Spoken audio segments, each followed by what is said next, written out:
Serial गुम है किसी के प्यार में आने वाले हैं बहुत सारे ट्विस्ट एंड टर्न्स, क्योंकि यहाँ पर आप देखेंगे कि जो छोटी सई है वो नील से मिलती है और यहाँ पर नील और छोटी सई की बहुत सारी अच्छी बॉन्डिंग्स भी बनती हुई नजर आएंगी। आपको बता दें कि जब सई से ये कहा जाता है कि उसके पापा स्टार बन गए हैं तो वो दौड़ती भागती अपने पापा को ढूंढने निकल पड़ती, क्योंकि उसे लगता है कि वो जब वो चलती जाएगी आगे तो उसे एक ना एक दिन स्टार जरूर मिल जाएंगे और फिर उसे उसके पापा भी मिल जाएंगे। इस वजह से वो अकेले ही निकल पड़ती है अपने पापा को ढूंढने के लिए। लेकिन जब घर वालों को पता चलता है कि सई घर पे नहीं है तो सब काफ़ी ज़्यादा परेशान हो जाते हैं और फ़ोन करते हैं सवी के पास में। सवी ये बात सुनकर काफ़ी ज़्यादा परेशान हो जाती है, क्योंकि उसे लगता है अभी तो उसने रजत को खो दिया, वो सई को नहीं खो सकती है, जिसकी वजह से सई भी परेशान है और सवी भी उसे ढूंढने में लगी हुई है। जब सवी को पता चलता है कि वो एक हॉस्पिटल में है तो वो दौड़ी भागी हॉस्पिटल पहुंचती है और वहाँ पर देखती है कि सई को काफ़ी ज़्यादा चोट आई हुई है। लेकिन सवी के वहाँ पहुँचने से पहले ही नील सई को लेके जाता है हॉस्पिटल में, उसका ट्रीटमेंट करता है क्योंकि सई को चोट लगी हुई होती है। और जिसके बाद नील और सई के बीच में बहुत सारी बातें होती हैं। नील जब उससे पूछता है कि वो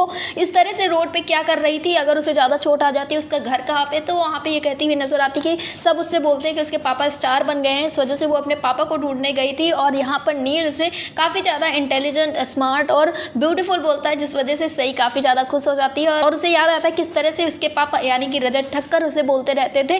जिसके बाद जब नील से ये सारी बातें सई कहती है तो उसे भी याद आता है कि जो तेजस्विनी है वो एक बड़ी स्टार बनना चाहती थी, अपने बाबा का सपना पूरा करना चाहती थी। उसे सारी चीज़ें याद आ जाती हैं और वो परेशान होने लगता है। लेकिन यहाँ पर सई जो है वो नील को संभालती हुई नजर आती है, अपनी क्यूट हरकतों से उसको हंसाती है। लेकिन जब तक सवी वहाँ पर पहुँचती है तब तक नील दूसरे पेशेंट को अटेंड करने के लिए चला जाता है और वहाँ पर सवी सई को लेती है और एक नोट लिखती है एक पेपर पे और वहाँ से निकल जाती है। उसे ये नहीं पता था कि नील ने उसकी जान बचाई और नील को ये भी नहीं पता चलता है कि जो सई है वो सवी की बेटी है। फिलहाल सई और नील का अब बॉन्ड दिखाया जाने वाला है। आपको देखने को मिला कि जैसे पहले सवी और सई एक दूसरे से मिले थे और एक दूसरे से काफ़ी करीब हो गए थे, वैसे ही अब नील और सई की कहानी शुरुआत होने वाली है। और अब आप देखेंगे कि किस तरह से नील और सई एक साथ आते हैं। सई को लगने लगता है कि रजत जैसे ही नील है, जिसके बाद वो सवी से काफ़ी ज़्यादा जिद करते उससे मिलने के लिए। आखिरकार जब सवी और नील का आमना सामना होता है तो दोनों ही काफ़ी ज़्यादा परेशान हो जाते हैं। इसी के साथ सोचने लगते हैं कि आखिर इन दोनों का कनेक्शन क्या है। फिलहाल सीरियल में बहुत सारे ऐसे ट्विस्ट एंड टर्न्स आने वाले हैं। सीरियल से जुड़े ऐसे लेटेस्ट अपडेट्स के लिए हमारे चैनल को सब्सक्राइब करें, वीडियो को लाइक करें और शेयर करें।